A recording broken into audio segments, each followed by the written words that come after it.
কিয়ামতের দিন বাবা ছেলেরে পরিচয় দিবে না, ছেলে বাবারে পরিচয় দিবে না, একে অপরের শত্রু হয়ে যাবে, ঠিক কিনা? কারণ দিনটা বড্ড ভয়ঙ্কর, কেউ কাউরে চিনবে না। সেদিন হবে 50,000 বছরের সমান একটা দিন। সবার মুখে একটাই চিৎকার, ইয়া নাফসি ইয়া নাফসি। আকাশের জলজলে সূর্যটা অনেক দূরে, তারপরেও তাকাতে কত সমস্যা হয়, অনেকে এইভাবে আছেন। সেই সূর্যটা, তেজদীপ্ত সূর্যটা কিয়ামতের মাঠে মাথার একেবারে কাছাকাছি চলে আসবে।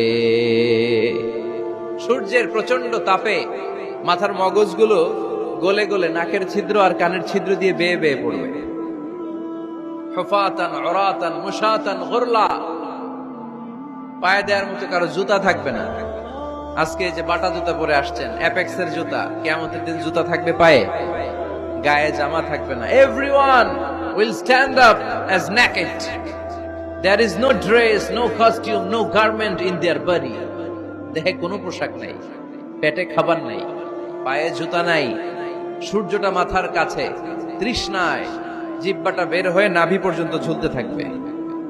সবাই বলবে, আল্লাহ আমারে বাঁচাও, আমারে বাঁচাও। ওই দিন বাবা ছেলেরে চিনবে না, ছেলে বাবারে চিনবে না।